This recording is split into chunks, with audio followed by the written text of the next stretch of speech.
Lovely. Thanks, Andrew. Well, welcome everyone who has joined us. I'm Dominique Binns. I'm one of the team members on the International Consortium for Societal Resilience's team. You've probably seen Andrew or Duncan up here before. I'm somebody else that's helping out in the background. We just want to profusely welcome you today and thank you for your time. We know that you're busy. Today is going to be a really excellent session.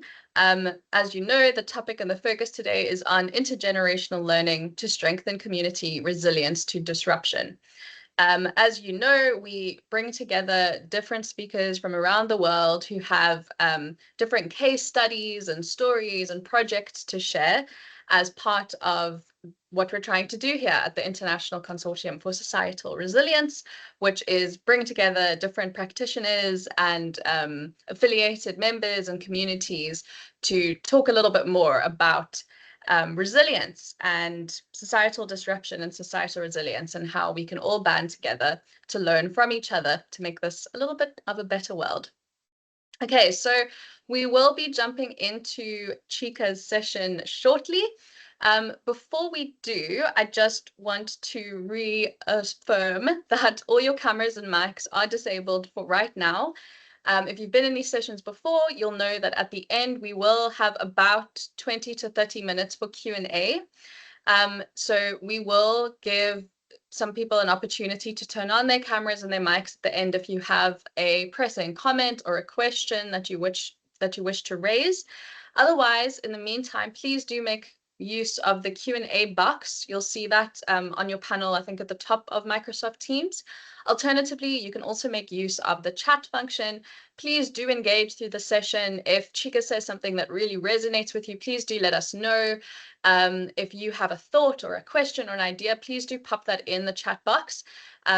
Myself and the rest of the team will be just taking a look at those questions and comments, and we will be fielding those to Chika at the end of the session. So please do make use of that as we go along. I did say in the beginning, whilst we were waiting for everyone to join, but please do pop your name, your organization, where you are currently located in the world into the chat box or into the chat function. We'd love to just get a bit of a picture for where everyone is coming from and who you are. Okay, so without further ado, today we are here to listen to Chika Watanabe speak a little bit more about intergenerational learning when it comes to disaster risk reduction and disaster management.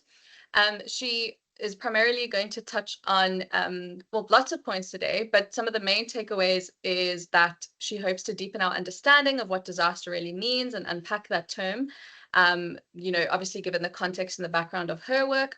She also wants us to explore how intergenerational learning can strengthen everyday forms of preparedness and ultimately use all of this knowledge and all of her research and her work to build more inclusive, resilient futures. Just a little bit of a background on Chika Watanabe. She is a senior lecturer in social anthropology at the University of Manchester. Her research and teaching interests revolve around issues of disaster, preparedness, futurity, and humanitarianism. She is also co-lead of the project Patchwork Ethnography. Her forthcoming books include Patchwork Ethnography, a Methodological Guide, and Play to Survive, Disaster Preparedness Along the Ring of Fire. Chika, we are very excited to have you today. Thank you so much for your time. Before I hand over to Chika officially, we just want to make you aware of some upcoming webinars. We try to have these about once a month, although the National Consortium's in-person conference happening next month, means that we won't be having a session next February, but our sessions will kick up again from March, and that one is going to be all about flood engagement through every life stage. So that's going to be interesting. Keep an eye out on our LinkedIn and on our various websites for the opportunity to sign up for that. And then in April, we'll be having another workshop and webinar around the citizen aid story and how that feeds into some lessons we can learn around building societal resilience. So please do keep an eye out on our LinkedIn and our various web pages for the sign up link and the page. I think Andrew will pop the link to our LinkedIn page in the chat function, or else I will do it after this. You can also see our various URLs up on the screen at the moment. Okay, Dawn, without I further ado, will. Hi, Dawn. I yes, will pop in those links, but just could I just check? I see Julie Randall has a hand raised. Julie, if you're able to maybe pop your query into the chat and sort of bring it to our attention, that would be great. Thank you. thank you so much. Okay, without further ado, Chika, over to you. We're very excited to hear all you have to say. Wonderful. Thank you so much. Let me get my slides up. And I assume you can all hear me okay? Yes, thanks, Chika. We can Yeah. see the slides. We can hear you. Great. Okay, perfect. Let me just minimize some of these things. Great. Well, thank you everyone for inviting me and for being here today. As Dominic said, I'm a social anthropologist based at the University of Manchester. And today I wanted to share with you some of my experiences from research and an action research project I've been carrying out in Japan and Chile. And in particular, the intergenerational aspect of it will come out in the collaborative and participatory research work I've been doing in Chile. And I've, pitched the talk so that it's hopefully broad enough, regardless of your background. I'm not quite sure who's here, but also specific enough that it's interesting to those of you who are seasoned disaster practitioners or academics. Right. Let me get started. So, as you all know, there are plenty of reasons to be fearful of coming disasters. There's climate change, which is making storms, hurricanes, and wildfires more intense and unpredictable. There's been recently a really bad wildfire that happened in the region that I do research in Chile. And even in a relatively peaceful place like the UK, we know that floods are a major threat. In the countries that I do research, Japan and Chile, in addition to climate-related disasters, we have earthquakes and the related hazards of tsunamis and volcanoes. And in the picture here, you see there are just two of them are stock images. One is from an earthquake in Japan. You see a lot of houses, traditional houses that have collapsed. And in the other stock picture, it's also from Japan. It's a major flood that has broken where a river has broken the banks. The third picture on there is from the 2010 Great Chile earthquake and tsunami that struck the town that I will be talking about, a coastal place called Talcahuano. You see images of mud and boats and various buildings that have fallen in the middle of the city, for the town of Talcahuano. So these are places that have high disaster, risks of hazard. And in Japan, there's currently a 70 to 80% probability that a massive magnitude 8 or 9 earthquake will strike the middle and southern parts of Japan in the next 30 years, including the Tokyo metropolitan area. And this is of a scale similar to the earthquake that struck northern Japan in 2011. But obviously, if it strikes Tokyo, the capital city, with the central government and densely populated neighborhoods, the predicted impact is, quite devastating. And we don't hear similar predictions in Chile, but having experienced the biggest earthquake ever recorded in 1960, people there are also aware that another massive earthquake could strike at any minute. And obviously, prediction is not the right word to talk about earthquakes because scientists have not yet figured out how to predict earthquakes. But this information in Japan is based on assumptions, drawn from historical patterns. And one thing to note is that unlike a lot of climate-related hazards, earthquakes happen suddenly, without forewarning. You can be walking down the street, eating dinner with your friends, and the ground, begins to shake out of the blue. As many of you will have experiences of earthquakes. And we can talk a little bit more about that later. In the image here, you see, I'm going to describe all of my images for accessibility purposes. So the image that I have here is a map that shows the predicted strength of the earthquake that will strike, is supposed to strike soon, the Nankai Trough and Tokyo metropolitan area earthquake. And in Japan, we have a seismic scale that goes up to 7, and you see the coastal sides on the Pacific Ocean in red and orange that shows the highest seismic level, with blue areas further inland. But you can see that a very large part of Japan will be affected by this earthquake. And I'm using the words, hazard and disasters consciously because, as many of you know, right, disaster researchers have long said that there is no such thing as a natural disaster. We have natural hazards, but not natural disasters. In fact, an earthquake in itself is not a disaster. A flood, a fire, or a hurricane on their own are not disasters. Researchers have long argued that a hazard in itself doesn't produce a disaster, right? If it happened on a deserted island, there would not be a disaster because there would be no damages and no one would be injured or die. So an earthquake becomes a disaster, right, when there are vulnerabilities, when there are weak buildings, people living in poor conditions, and no adequate state support for survivors. And so if we think of disasters in this way, we begin to understand that disasters are not natural, but social and political as much as they're environmental. And here you see a picture of buildings that completely collapsed in Antakya in southern Turkey in 2023 after a mega earthquake at that time. So then if what we call a disaster depends on our everyday vulnerabilities and conditions of life, we can say that disasters are always already embedded in our everyday lives. But this doesn't have to mean that we live everyday life in fear and anxiety, right? We can flip the script here.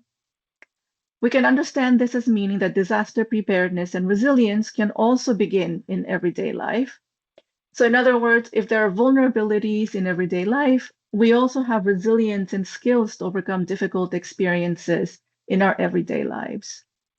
And the slide says, ordinary goods save you. And it's from a display from the Tokyo Rinkai Disaster Prevention Park. It's a museum and experiential learning facility in Tokyo, where it shows different educational approaches to disaster preparedness. But one of the messages in the museum is that everyday ordinary materials can help you survive and be able to spend the first few days after a disaster in a slightly, a better condition than you would otherwise. So in the picture, you see images, they're cartoon-like images showing how you could perhaps turn bottled, plastic bottles of water into a sofa that you could use in an evacuation center, or you could use plastic bags to build a sort of igloo type place to keep you warm, because a lot of evacuation centers in Japan can get very cold, or how to use a bucket, a plastic bag, newspapers to create a makeshift toilet as well.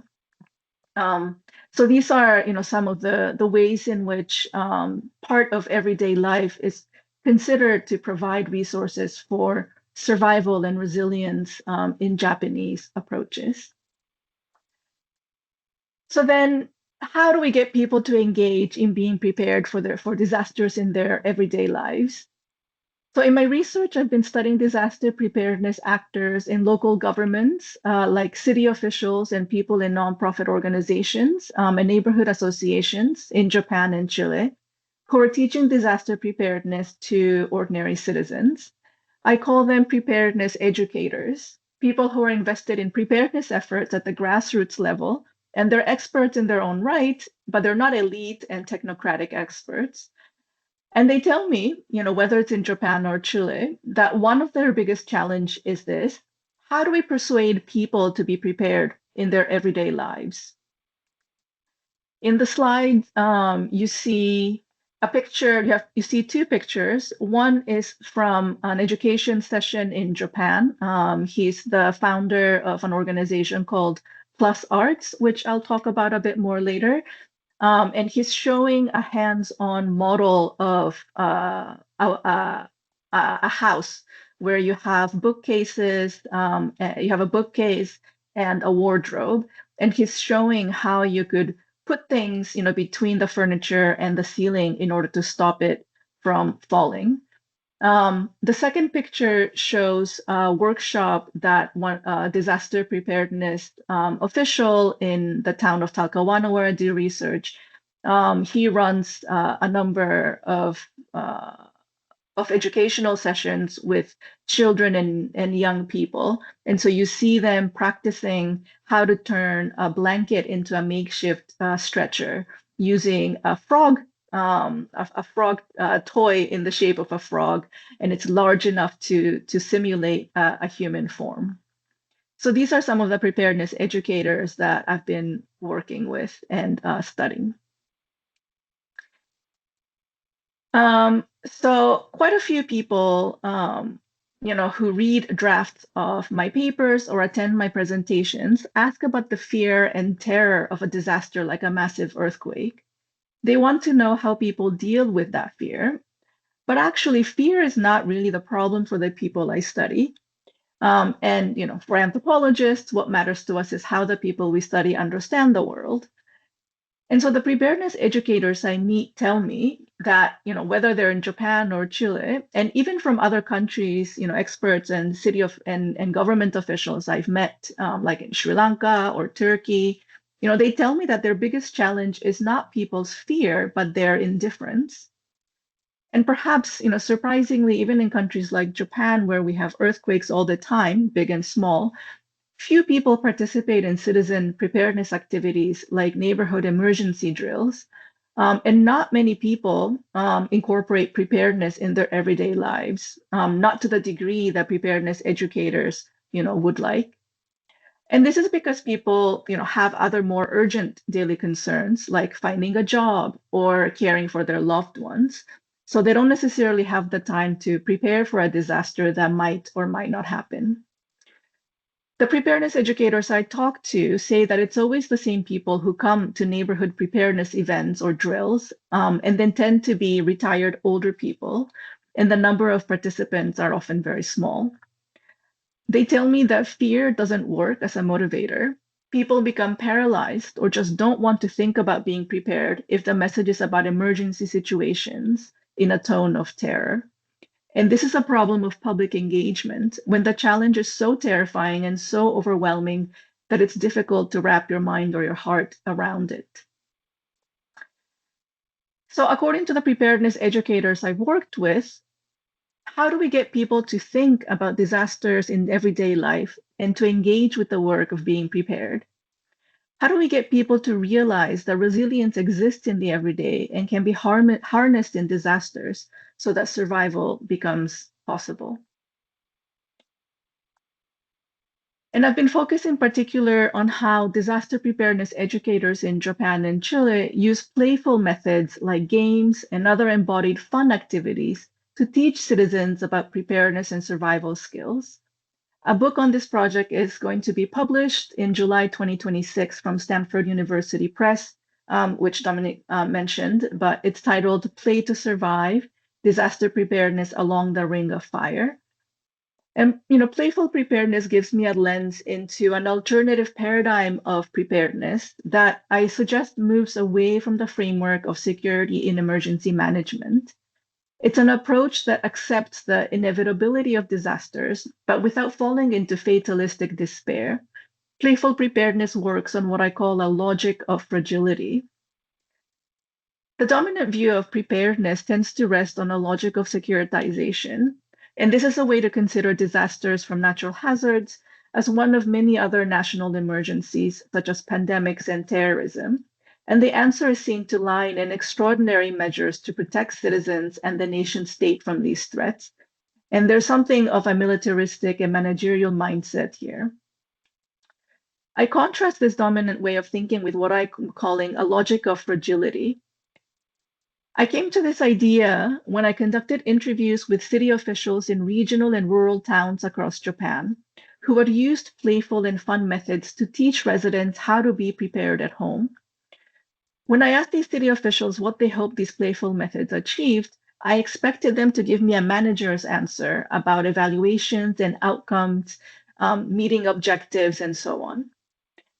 But surprisingly, they told me that all they hoped for was that the fun activities would give people an opportunity or catalyst to think about disaster preparedness and realize that it's doable without having to make radical changes in one's lifestyle. They use the word kikkake in Japanese, which means opportunity or catalyst. As in, people might ask, what was your kikkake in deciding to study disasters? Or what was your kikkake in wanting to work in Chile? So instead of expecting a measurable outcome, these city officials use the fun methods just to create such an opportunity so that disaster preparedness could become thinkable and doable. They simply wanted people to understand that they don't have to be so serious and change their lifestyles completely in order to be better prepared. In this light touch approach to preparedness education, these city officials and preparedness educators in general don't hold on to future survival as a must. Instead, their work is one that makes survival more possible, even if by a small increment.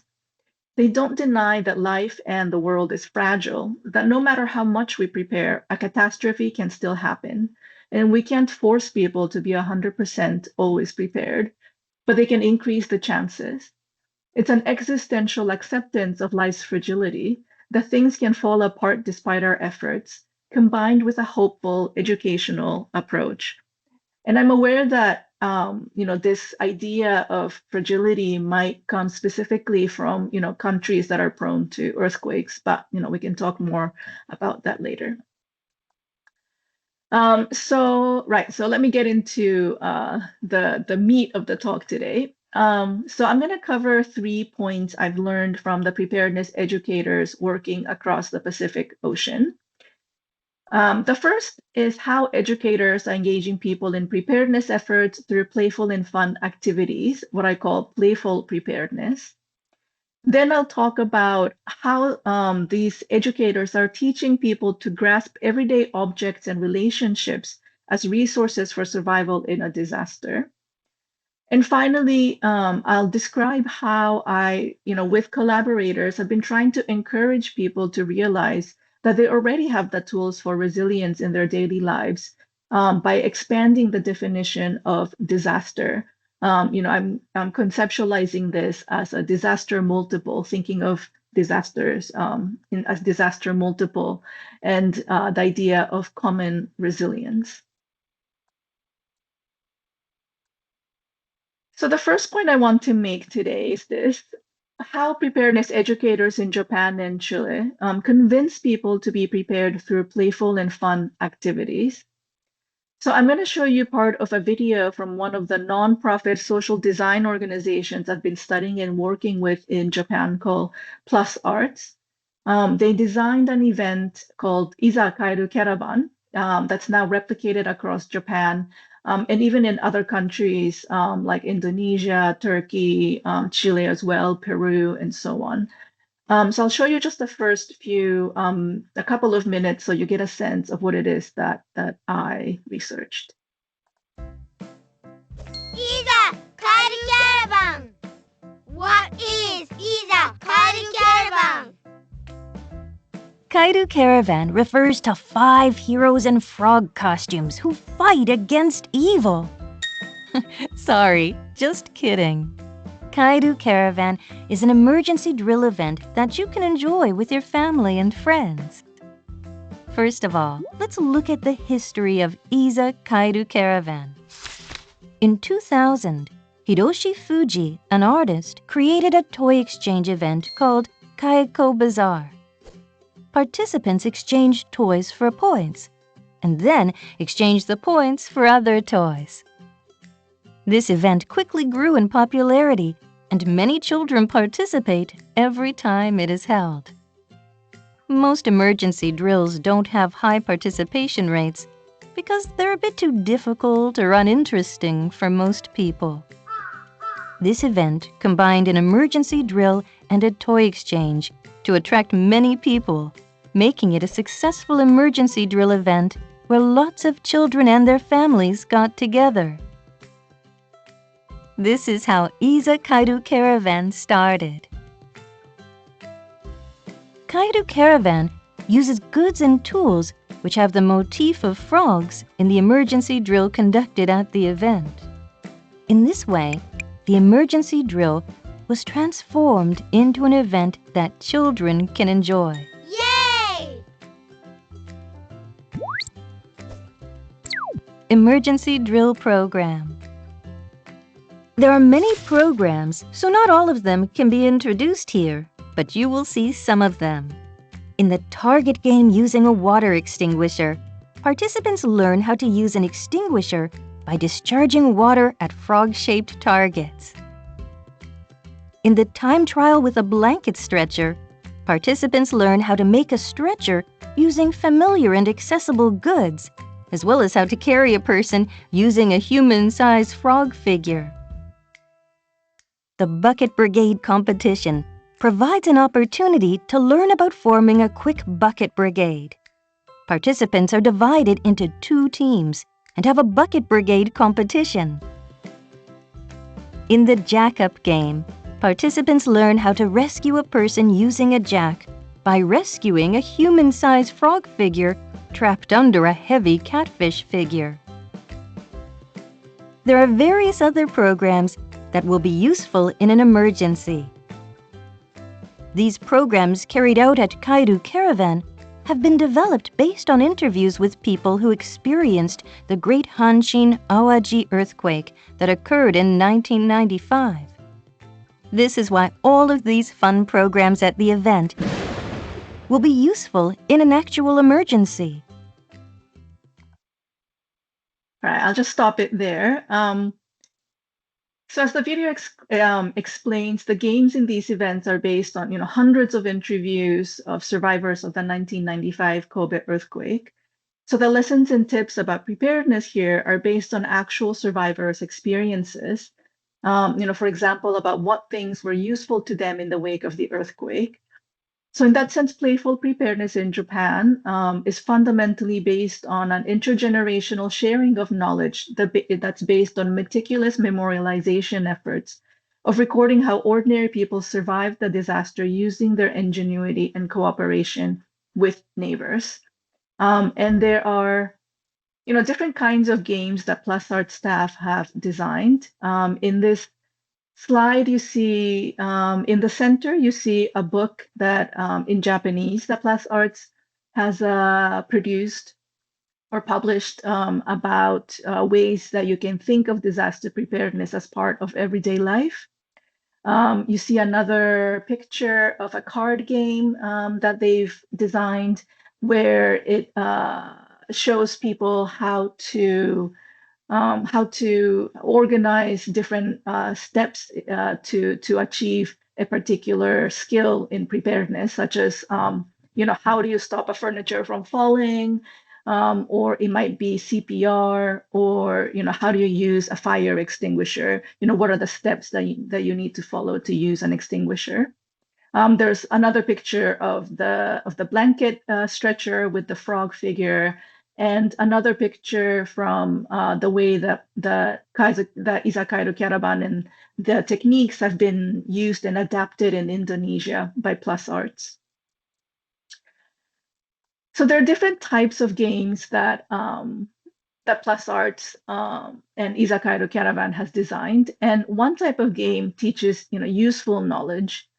So in this picture on this second next slide, it's an activity done by a community group in Kobe that adopted that Isa Kaido Caravan event and developed their own session. The game that they developed teaches children how to use what's called the rolling stock method, which is a method of managing emergency foods so that you stockpile food, but make sure that you eat it as part of your routine menu in your daily life so that you consume it within the expiration dates. Each card has a picture of an item, such as a bread in a tin, which is a common disaster preparedness item in Japan. And when the child flips it over, it has a number on the other side, in this case, the number 3. So this is something that you should eat, not first, not second, but third in the rolling stock order. Once the child flips the card to reveal the number, they have to look for another food item, another card with a picture of a food item that will expire at around the same time. So here the boy chooses correctly, boil in the bag curry, another very common thing that people have as emergency food in Japan. But it's also something that people might, have as sort of, takeaway sort of food. So in this game, children learn how quickly each type of food expires in order to learn how to store and consume emergency food as part of their daily lives. And they can also, it's a type of knowledge they can also use in case of electric failure, when, the contents of a fridge need to be consumed in order of expiration. So with this knowledge, children and their families can think of emergency food as something that's part of their routine eating habits. And it's also knowledge that's useful outside of disaster scenarios. So the second type of game teaches children how to turn everyday objects into resources for survival. So let me give you an example from a game called Namazu no Gakko, or School of Catfish. So in this, catfish in Japan is, the myth is that there's a giant catfish under the ground that's causing the earthquakes. That's why there's a lot of catfish in these games. So in this game, there are several disaster scenarios that are presented, such as someone trapped under furniture after an earthquake. And in the image on the slide, you see 2 adults. One of them is holding a large drawing where you see a boy and a girl in a gymnasium, which would be an evacuation center. And the scenario is that the girl, has broken an arm, and the boy needs to, figure out a way to help them. And you see, a child, maybe 4 or 5 years old, looking at rows of, smaller cards in front of her. And each of the cards shows a different everyday item, like cling film or curtains, garbage bag, rubbish bag, newspaper, rope, but including maybe a forklift machine and so on. So these scenarios, that the man is showing here, might be a scary scene for children. This one is not so scary, but there are other scenarios where there's someone trapped under furniture, in an earthquake, for example. But these scenarios are depicted in a cartoon-like style of drawing, so it's child-friendly. Each player has a set of cards, as you see in this picture. These are all items that one might encounter in a disaster situation, but are also available in everyday life and, should be easy to use. And each player then has to offer a card to help the person in the scenario. So, so in this case, there's a girl who has a broken arm. So, what might you offer? But the example, I'm going to talk about is, the scenario of someone being trapped under a furniture. So even if someone doesn't have an ideal card, they have to present something and explain the reasoning for their choice. So for instance, they might only have a plastic bag to offer a person trapped under furniture, but a child might suggest that, maybe it can help protect them from the rain. There's no, correct answer in this game, but the best answer gets the highest number of points based on the experiences of actual disaster survivors from the 1995 Kobe earthquake. In this scenario of the trapped person under a furniture, the answer with the highest number of points would be a piece of wood, because survivors said that they could use it as a lever to lift the rubble easily. The answer with the lowest number of points is the forklift machinery, because it's not easily available and it's not easy to use since it requires someone with a license to drive it. So discussing the rationale for each answer is an important aspect of the game. And there are also scenarios that require players to cooperate. For example, there's a situation where players have to construct a makeshift toilet together, providing a bucket, a tarpaulin, newspaper as absorbent, and so on. And in that case, everyone gets the same number of points. Plus Arts emphasize that even if the game facilitators don't have time, they should always include these cooperation scenarios because working together is one of the most important resources for survival. Another game or activity that teaches children and their families to grasp ordinary objects as resources for survival is origami. And this is something that all children learn to do in Japan. It has come in handy during past disasters when people don't have dishes or utensils to eat with. When the next big earthquake strikes, or even in other seasonal disasters like hurricanes and floods, people will need things like dishes, food and water, water for other uses like washing, materials for first aid, some way to cook food, warm clothes, and most important and difficult is the issue of toilet. In the picture on the slide, you see one of these origami activities happening in a community-based version of Izakairu Caravan. You see a little girl with her father making a box out of a piece of paper in order to, using origami to do that. So my parents had to address some of these, challenges of shortage during the 2011 Great East Japan earthquake. Although the earthquake and tsunami mainly affected northern parts of the country, it also caused damage in my hometown of Urayasu, which in the outskirts of Tokyo. And it's because it's on reclaimed land. So earthquakes, can always cause what's called liquefaction, where the ground, breaks apart and disintegrates, as you see in the image.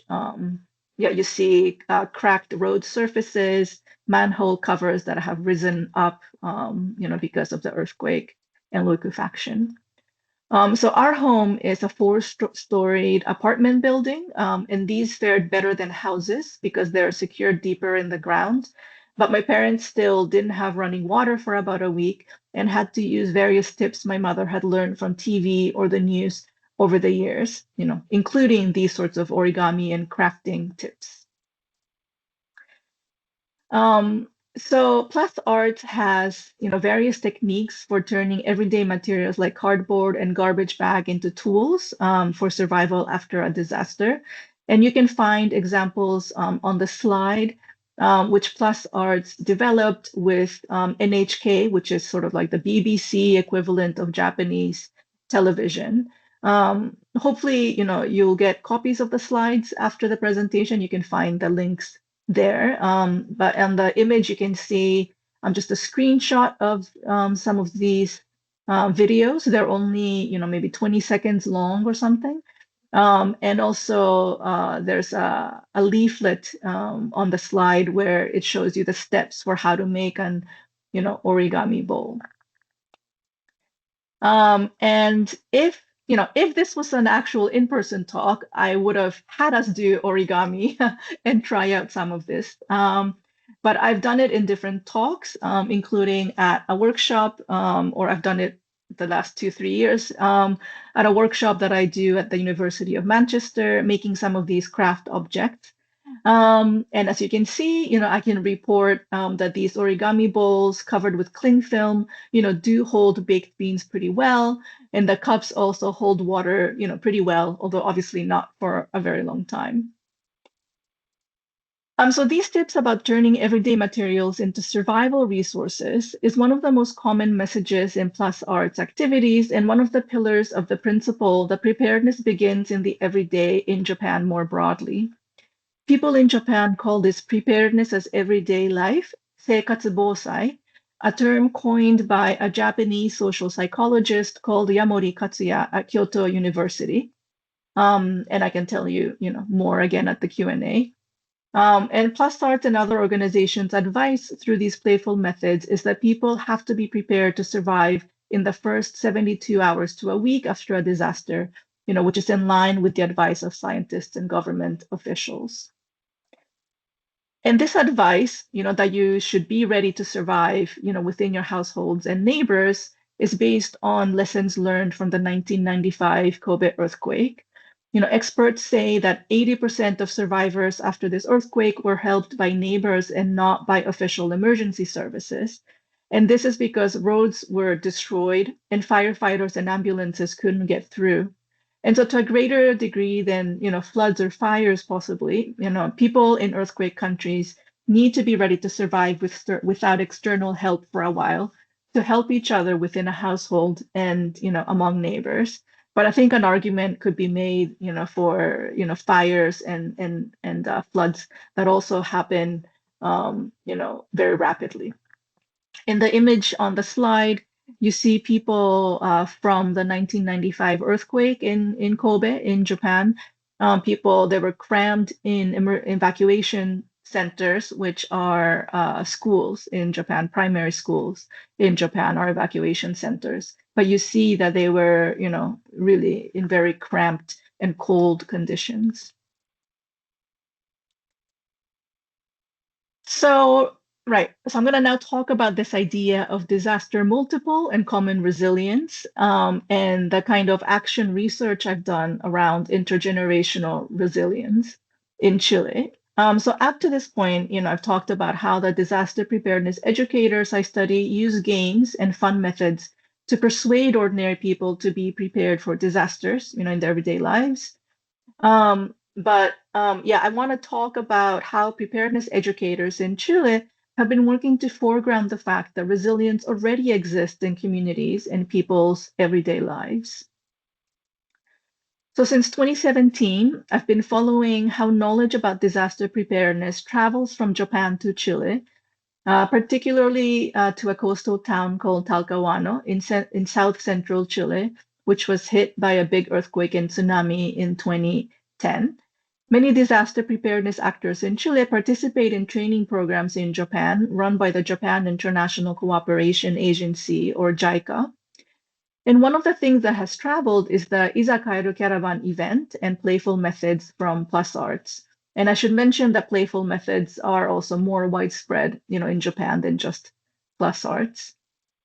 In particular, Talcahuano city official and chief of the country's first Department of Disaster Risk Management at the municipal level, Boris Saez, has been putting on activities that are similar to Plus Arts, using playful methods he learned in Japan to educate primary school-age children on disasters and preparedness methods. He calls these events Caravana Escolar de la Seguridad, which is the school caravan of security.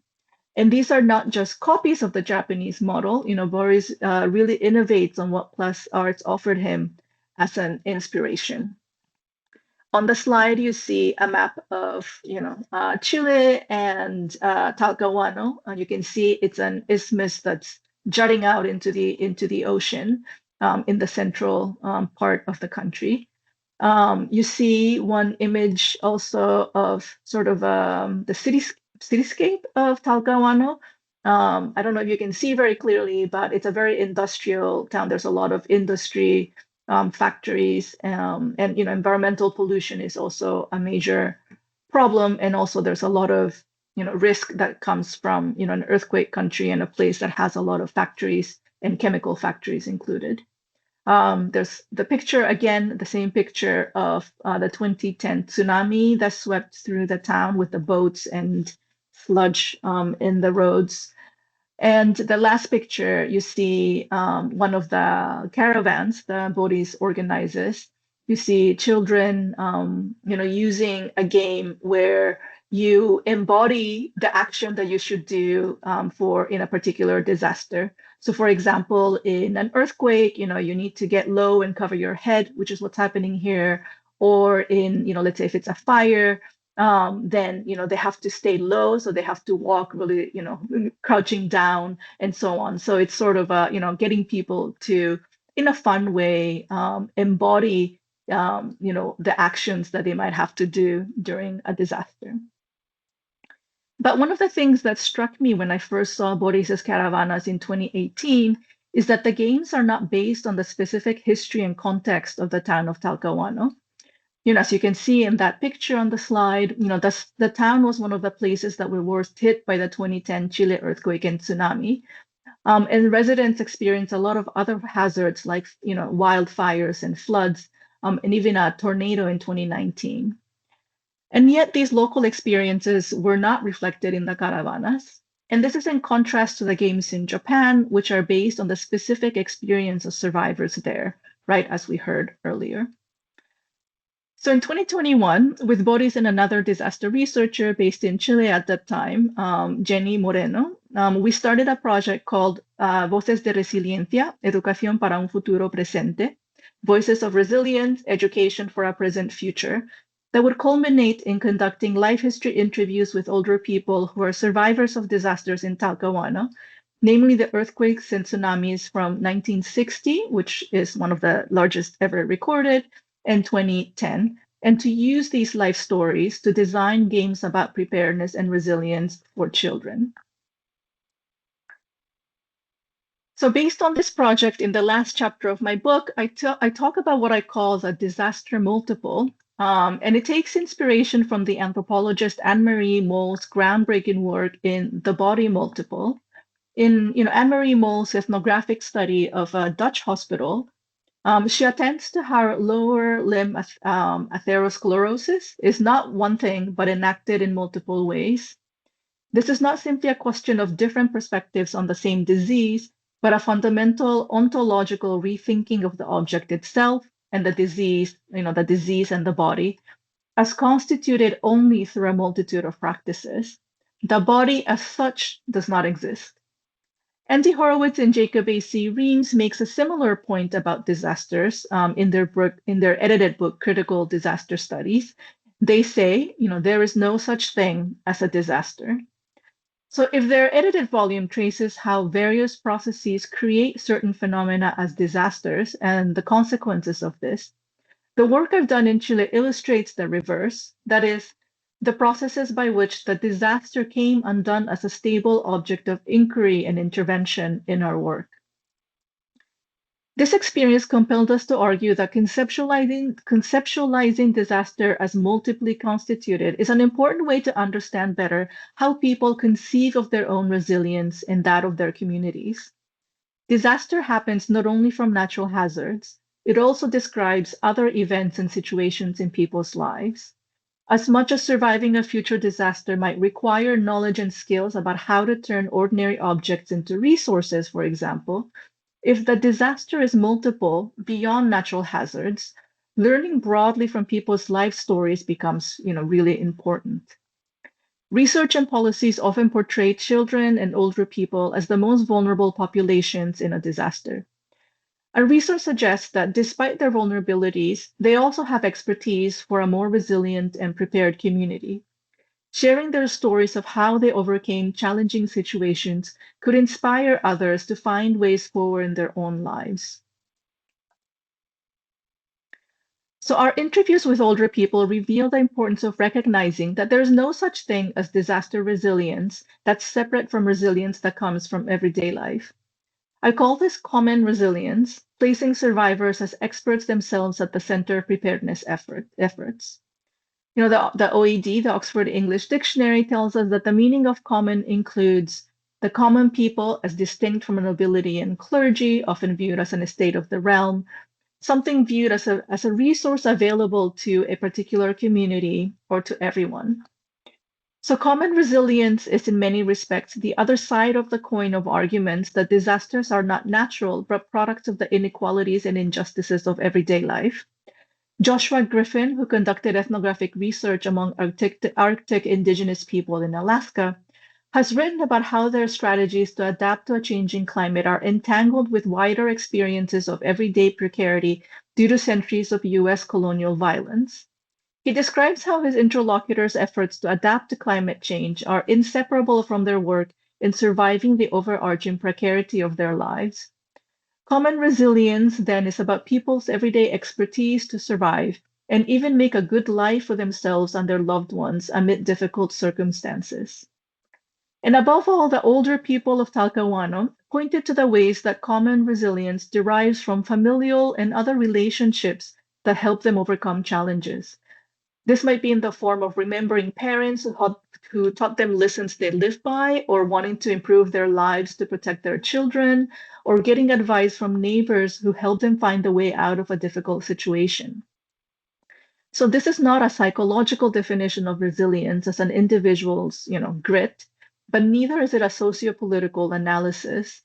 It's a view of resilience as relational, an emotionally charged and personally meaningful set of experiences that the older people we interviewed lived through in the company of others.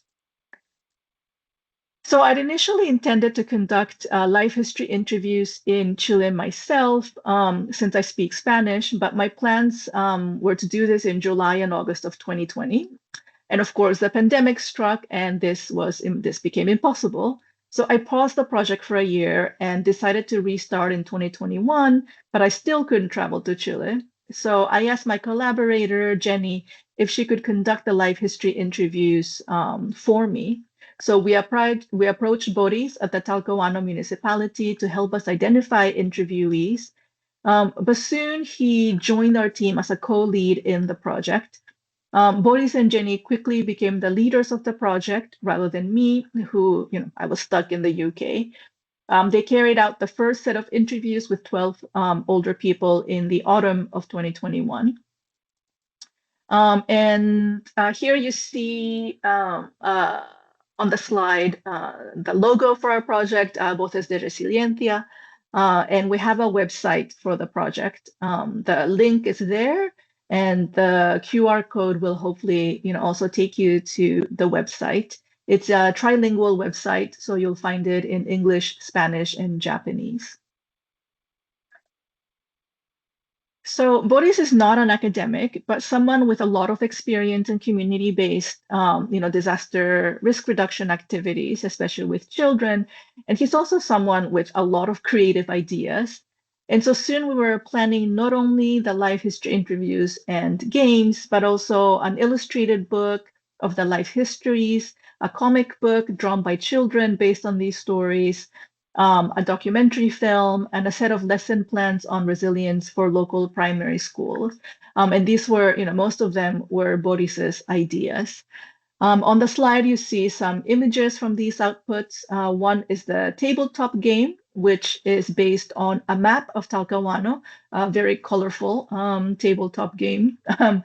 And you see an image from the comic book the children drew, a screenshot or a still from the documentary, which I hope we'll be able to show a little bit of, and an image from the story, the life history illustrated book, which I'll talk a little bit about as well later. So over the Easter break in 2022, I was finally able to go to Chile for 3 weeks. This was a short trip. And when you consider that anthropologists usually spend a year or longer at their research sites in order to understand the rhythms of everyday life there and local people's views of their world. But in these 3 weeks, we did a lot. We conducted a second set of interviews with the older people in Talcahuano in their 70s and 80s, and one 92-year-old, and filled them with a local film crew. The picture on the slide shows an image from one of these interviews. One of the older men, Winston, sitting on a chair, and you see the film crews recording the interview. I also conducted a survey with over 200 students and 18 interviews with 11 to 13-year-old children to understand better what kinds of games they like to play and what their family situations are like. So our team used this data from the children to plan 3 workshops, one only with children to explore their world of games and what resilient skills they have, and 2 intergenerational workshops that brought the older people together with the children. And so these intergenerational workshops, explored the possibilities of interactions across ages, which involved listening to life histories, And in the picture, you see an older person and a young person paired up to talk about the older person's experiences of disaster. And the child would listen, ask questions, be a reporter, and then draw, what left the strongest impression for them. And we also played, traditional games together. This is a game called Payaya, which, I don't need to explain, but it's a game picking up, objects from the table. So that's the image that you see on the slide is a table where you see older people and children around the table playing this game, Payaya. One of the things that struck us early on in this process is that we need to understand resilience in the face of disasters in the context of a person's resilience across a lifetime of experiences. We had originally asked the older people about their experiences of the great earthquakes and tsunamis of 1960 and 2010, but their replies expanded to stories of hardship and how they overcame them that went beyond these two events. Instead of discarding, what might have seemed like stories that were off topic, we decided to follow these unexpected narratives. This led us to the realization that resilience exists in people's life stories and is something that can be centered in disaster preparedness efforts. In fact, it's important to understand the multiple meanings of disaster itself when paying attention to people's experiences, because they tell their experiences of a natural hazard alongside other life experiences of pain and loss. We can't just cut out the parts that relate to disasters. To understand what disasters mean in people's lives and how they've learned to come out the other side, we need to understand their whole life stories of hardship and resilience. This is why we advocate for the use of life history interviews and a flexible and patient approach that's based on paying attention to people's whole life narratives, not just the parts that pertain to disasters that come from natural hazards. The second realization we had was how powerful it is to create spaces for intergenerational interactions. In the workshops, we paired one older person with one student and had the older person talk about one part of their experiences of earthquakes and tsunamis to the child. And as I mentioned earlier, the children then had to ask questions about the story and ultimately, produce a drawing. But the actual activity was messier than this, and it was better for it. The pairs talked about things beyond disasters, sharing what life was like for children 60 or 70 years ago, the hardships they had lived through, and so on. And some of the most poignant moments were when the older person and the child connected on experiences of pain. After the workshops, we conducted anonymous interviews with the 20 children. More than half mentioned interviews with older people as their favorite activity, and also playing traditional games like Payaya together. 90% said they enjoyed talking to the older people, and 10% said sort of. And about 2/3 said they would like to spend more time with older people. In a conversation earlier this month, when I was in Chile with a teacher who took the students to the workshop, she told me that on the way back from the workshop, her students said they loved talking to the older people because many of them did not have grandparents, or several were from Venezuela and lived far from their older relatives. Jenny, my collaborator, also conducted follow-up interviews with the older people after I had to return to Manchester. The children surprised them. One commented that even when grandchildren come to visit them, they're usually on their mobile phones and don't really have conversations. Instead, the children in the workshop asked them a lot of questions, and they weren't even family members. Some older people remember that the children they talked to asked about disasters, but in general, the older people found that the children seemed more interested in them as people and in learning about their lives in general, what they were like as mothers and fathers, how they themselves played as children. One older person told Jenny, quote, "I loved the activity. The girl who interviewed me left me motivated because I felt reflected in her. Our lives seemed to be related." As Jenny later told me, older people and students found common ground around loss and grief, as well as the fact that they had equally learned to continue living despite challenges. In other words, we had assumed that people were leading stable, intact lives broken only by earthquakes and tsunamis, but life is not like that. Life is always fragile, often from a young age. Catastrophes caused by natural hazards are just one of the ways that a disaster manifests itself in life. But this means that everyone has the experience and ability to survive a catastrophic scenario. Life history interviews can help interviewees themselves recognize this point. By chance, in October 2023, Boris and I met a disaster researcher from a university in the south of Chile who had interviewed a few of the same older people we worked with. Her project, Coastal Resilience, also recorded the experiences of people who lived through disasters. When she sat down to talk to them, they told her about our project, Voces de Resiliente, and made her team watch the whole 40-minute documentary. They told the researcher that they really liked the Voces project because it was the first time that someone paid attention to them. They realized that they have so much more they want to do and so much more to give to others, and that was why they also wanted to participate in her research project. According to the researcher, one of the women said, hell, I was tasked with being like a mother to my brothers at a very early age, because her mother had died young. And it's like life was preparing me for something bigger. The interviewees felt that if they hadn't had those experiences in life, they might have been paralyzed with shock during the 2010 earthquake and tsunami. I was going to show you a short clip of the documentary. But I think, given the topic, this clip from the documentary showcases two of the older people, the interviews with them. You can hear them talk about, disasters, but also about other, experiences of loss and hardship in life and how they, lived through them. But instead of that, I'm going to show you a second clip from the documentary that just shows images of Por lo general se ve acá en intergenerational Chile que los niños no tienen activity. mayor interacción con los adultos mayores, que los niños están sumidos quizá en sus vidas, los videojuegos, y que no les llama mucho la atención lo que han hecho sus abuelos quizás. Entonces poder hacer ese acercamiento a través de historias que para ellos pudieran resonar con sus vidas, con las vidas que ellos tienen en este momento, para nosotros es fundamental. ¿Cómo podemos hacerlo? A través del juego. El juego es fundamental para poder acercar ambas generaciones, porque tanto los adultos mayores cuando ellos eran niños jugaban, los niños hoy en día también juegan, y cómo eso en común los puede unir también. Mira, aquí es facilito. Aquí no. Mi tío tiene hartos de si yo me lo conozco. Tira uno para arriba y de ahí. Que no lo tiene seguido. Tiene que estar derechito para tirarle.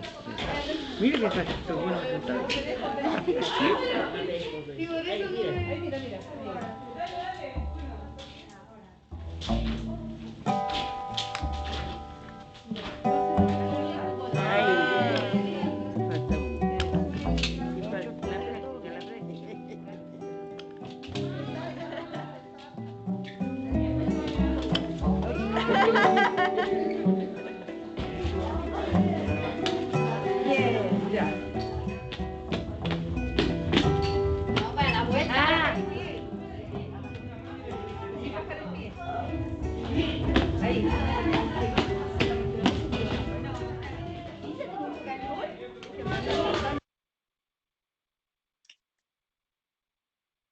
So disaster research, has shown from many parts of the world that social relations among neighbors, family members, and others are some of the most important resources for disaster survival and recovery. Nurturing relationships, especially across generations, can be an important way to build resilience in the face of disasters and also amid life difficulties in general. On the slide, you see a picture of one of the older people we interviewed, Eduardo, and he was telling us that during the 2010 earthquake and tsunami, collaborating with his neighbors was, really important in how they made it through those difficult weeks. So, he took us out and introduced us to one of these neighbors that, he really relied on. I mean, they relied on each other during this disaster. The project also had an impact on the families of the older people. For one family in particular, Ulises, you see a picture of him on the slide. The activities and products we created reinforced, the family's pride in their father and grandfather. Now they told me they have the word resilience as a family legacy that they want to carry forward. Ulysses is his mother and father abandoned him when he was little, and so he had a very difficult upbringing. And despite that, he shows extreme, really profound love for his family, and so his family really, really cares about him, and they're just thrilled that his resilience in life has been recognized. And so I just did some, interviews a couple of weeks ago. I was in Chile to collect some, evidence of the impact of our work. So I don't really have a final analysis, but I want to show you a photograph of one of the grandchildren who tattooed the caricature that our designer drew of Ulysses on his arm. So on the slide, you see an image of this young man and a tattoo of the caricature of his grandfather that we did as part of the project. So for this grandson, it was an ideal way to show how much he loves and respects his grandfather. So if disasters are part of everyday life, so is resilience. The people I study and work with in Japan and Chile are telling their immediate communities and the wider world that we don't have to be paralyzed in the face of disasters or climate change. Yes, there are things that we and our governments can and should do to mitigate disasters, but when a disaster strikes, we don't have to be caught off guard or wait for help to come. We can be prepared from today in our daily routines because we have the resources to overcome difficult situations, whether it's a natural hazard or a life challenge. Life is fragile, but we can make survival possible even if not completely. The options are not total despair or total optimism. The preparedness educators, the children, and the older people I have met across the Pacific have showed me that we can't forget that life can fall apart at any moment, but we might be able to make it through if we gain a little bit of knowledge and strengthen a few of our relationships within, but also most importantly, beyond our families. So before closing, I wanted to show you just a few images from our outputs. This is from the Book of Life Histories, which is beautifully illustrated by our graphic designer, Seba Palma. You can see the caricature that he did, illustration of the older people. This one is of Maria Mendoza. And we summarize their life history, so it's a very short summary of each of their stories. On the right, you also see an image of the drawing that the student that was paired up with Maria did, Anderlis. And she drew the story of how Maria escaped the tsunami, how she was in what knee deep or waist deep in the tsunami waters, but escaped with her family and her pet. I also want to point to the methodological guide that we have on our website, which gives very simple instructions on how you can carry out your own intergenerational and play-based activities if you want to. It's not complicated. It's not resource intensive as long as you have a group of people who are committed and really believe in doing the activity. Again, the guide is in English, Spanish, and Japanese. And so here's the website for the project. The slide shows the links and QR codes. The top one is for the website, and the bottom one it takes you to the documentary, which is in Spanish with English subtitles. There's also a Spanish one with Spanish subtitles, but this one is the one with the English subtitles. So on our website, you can also find a PDF of the Book of Life Histories, under the product page. So ultimately, what I want to say is that in my research, especially in Chile, I've come to understand the power of listening, paying attention, and making people feel that they're being recognized and valued, especially among those who feel marginalized in society. paying attention to another person's life story can be a valuable way to help people reflect on their lives and realize that maybe they are more resilient already than they thought. Thank you very much. Sorry, it's a little bit over time. But yeah, I look forward to your questions and comments. Hey, Dom, I just seen a message from you about enabling your mic. If you could raise your hand, please, then I will be able to find you. Okay, so I'm just enabling you now to come on camera. You should be able to do it now, Dom. Hi, thank you so much. I'm not sure what happened there. Chika, thank you so much. We have a few comments that have been rolling in, and I think because of time, we may not be able to get to all of them, but let's try our best. So Chika, I'm just going to read them out to you, and I'll give you a moment to respond. Okay, so the first one is from Joanne. She says, "Hi Chika, such a motivational presentation. Thank you. Lot of community resilience work in Ireland, I assume Northern Ireland, over the last 10 years. But as you know, it's resource and time intensive work. I'm interested in how to build capacity to sustain work." That's a really great question. I mean, obviously, I'm an academic, and you know, I can't even, you know, I know looking at, I mean, I know the situation in Chile, the best in that sense at that municipal level, and I know how difficult it is to work in very resource-strapped situations. But one of the, you know, one of the really positive impacts of this intergenerational approach has been that it has mobilized and interested people beyond the disaster management department. So, you know, Bodhi's using the activity and the events that we have organized around it.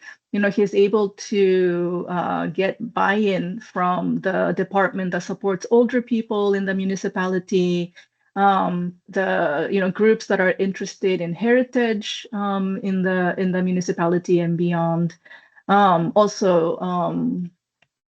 I mean, yeah. So I think that there's something about these expanding the idea of disaster to include these multidimensional facets and parts of everyday life could be a way to sort of get other collaborators on board, and hopefully that will help.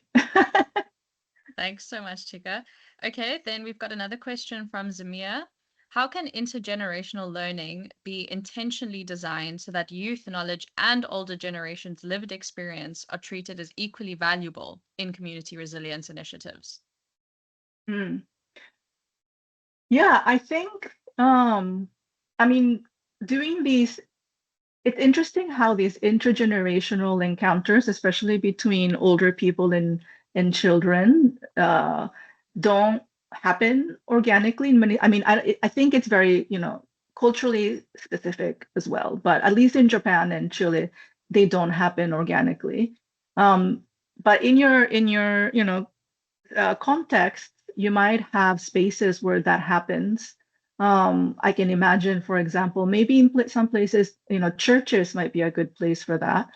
But I think designing in just intentional spaces where they meet, I think kind of, I don't want to say naturally, but you know, sort of naturally, they share stories that really resonate on an equal level. You know, it wasn't like an older person teaching the child sort of situation. You know, the child, even at 11 years old, already had quite challenging experiences that were of equal depth as the older person. And so I think just having an intentional space where they can just meet and talk could be a really good starting point.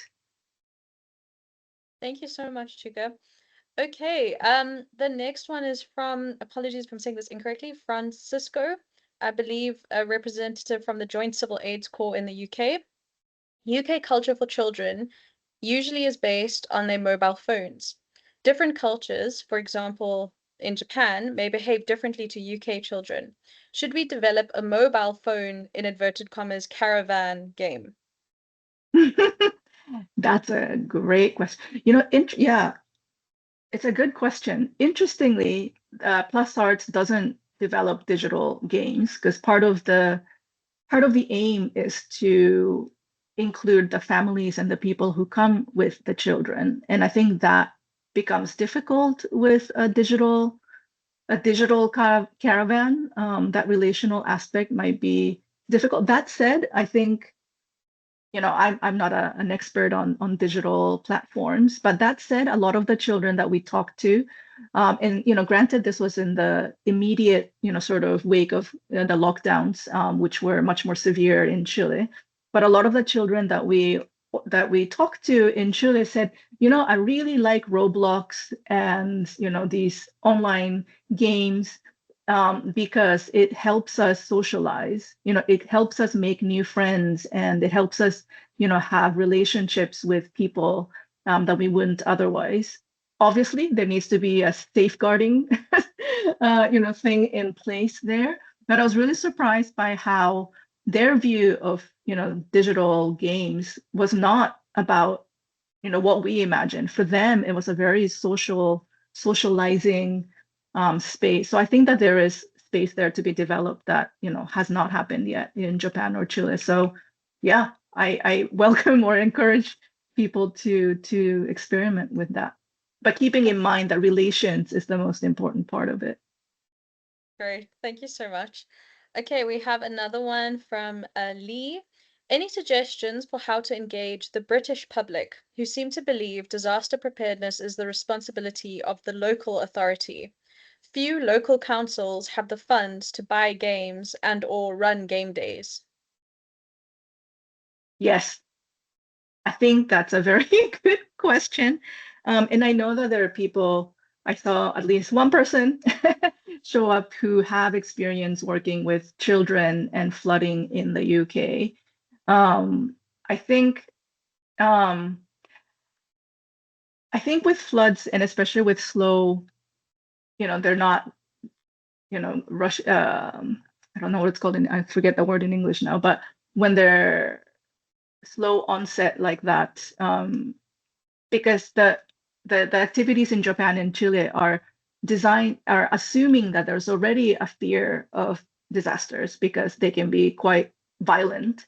And so their aim is to sort of, get people engaged outside of fear. But I wonder if in the UK context, that part of memorialization and, showing the devastating effects that floods can have, is an important first step before engaging people in, fun and playful activities. But yeah, sorry, I don't have a good answer to the resource constraints of that. But as I mentioned, I think trying to involve expanding the definition of disaster and trying to make it's not about, in Japan, this is what the everyday disaster preparedness work is about as well, that instead of designing or organizing a disaster event, they might organize an event around a concern that a community already has.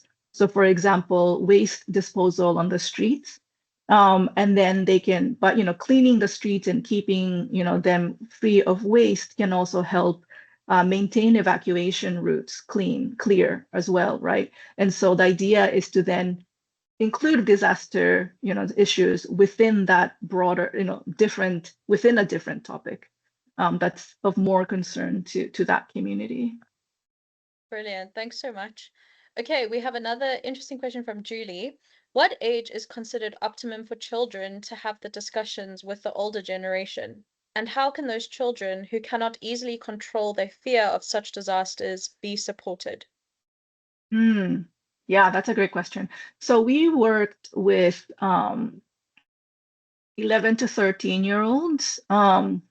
And this is based on Boris's experience working with children of different ages, because they're old enough to be able to converse with the older people and ask sort of reporter like just questions, but they're not so when they're older than 13, they're definitely more on their phones and not so keen to talk to older people. So I think 11 to 13 works really well. There's another municipality in Chile near Santiago that has replicated our approach, and they also worked with the same age range. And they said, I just saw them when I was there a couple weeks ago, and they said, yeah, that age range works really well because they're still, interested in doing these kinds of activities. That said, it's not the interviews with the older people, but the playful methods in Japan by Plus Arts, they do it for, basically really they have games that are aimed at 5-year-olds, and then, all the way up to, I think, yeah, older than 13 is a little bit hard to engage them because they don't really necessarily go to activities like this. But yeah, in Japan, they engage children as young as 5. Because again, the point is that they come with their parents or grandparents, and they want those older the guardians to be part of the targets of the messaging as well. Thank you, Chika. Okay, George has asked a question. He starts with a really interesting presentation. I'm very passionate about the idea of serious gaming for resilience professionals. What do you find the greatest struggle in bringing accessible activities into communities, particularly if you are unsure of who your audience will be? That's a really good question. Yeah, I think so. We designed a tabletop game, and the one that Boris, uses most often is a very large version that he created. And our, his aim is for schools to use them, for teachers in primary schools to use them. And I think one of the challenges is finding the time and space for activities. it just depends, I guess, who you're trying to involve. But yeah, I think, we both, Boris and I, we both think we need to develop a game that can be done very quickly in like 10 minutes or something, as opposed to the 30, 40 minutes that it takes to do the game at the moment, so that it's, much easier to insert in different spaces. Again, maybe the trick is to embed it into something that already exists that people are worried about or that are people's priorities. Not to advertise it as, this is a disaster activity or this is a climate change activity, but to sort of embed it in things that people are worried about or concerned about in their, already. Brilliant, thank you. I'm going to jump ahead to another question from Kimberly. Did you have to plan in advance and plan safeguarding precautions to do the intergenerational work? If so, how did you navigate this in order to achieve a successful outcome? Yeah, so we selected both the older people and the children through the older people we selected through the municipality, and the older people's the department, the supports aging and older people, and so they identified interviewees. So there were people who were willing to talk about their disaster experience, and could talk about it independently. And the children as well, we went through the school. So the teachers, the head teacher selected the students, knowing that they would be, students who are articulate, interested, they not necessarily the most academically excellent or well-behaved, but they were, excellent, very, very good at engaging with the older people and with us. And so, yeah, we trusted the teachers to make that call. That said, I think if we could, I really want to, do this at a more expansive scale. And if I were to do that, I need to do more look more into this, but how to identify students or children without having to necessarily go through teachers, because I think that excludes, a whole range of participants. The municipality that replicated our methodology, they just worked with one school and they had an open call, and so students volunteered to participate which, yeah, so that was a different approach as well. But yeah, I mean, the safeguarding question, I think, is very, very important. And the outcome, I mean, we did not expect a lot of the things that came out of it. So yeah. Brilliant, Chika. Okay, thank you so much. I see we have 2 minutes left, so I think this is a good place to call it.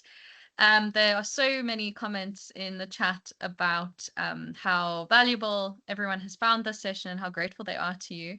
So Chika will definitely make sure that in some form or another you can take a look at the comment register later, if only to stroke your ego. But thank you so much. Everyone was very engaged and clearly enjoyed that. I know I did. I got a lot of ideas for work we can do here in South Africa. So thank you so much. To everyone that's attended and stayed all the way to the end, we want to thank you. You're an integral part of these sessions. Your questions and the level at which you engage makes this all so much more worthwhile. Please do keep an eye out on our LinkedIn and our web pages and on your email inbox for updates as to future webinars. And if you have an idea that you want to share with the broader community, please do get in touch with us at the International Consortium. Earlier on in the chat, Duncan did pop his details in there in terms of how to contact us, but you can also Google us or find us on LinkedIn. We'd love to hear from you. Without further ado, thank you so much. I hope you have a lovely afternoon or evening or morning, depending on where you are located. And we very much looking forward to seeing you next time. Thank you so much again, Chika. Thanks, everyone. Thank you. Thank you, Thank you, everyone. Chika. Thank you, Dom. Thank you, everyone.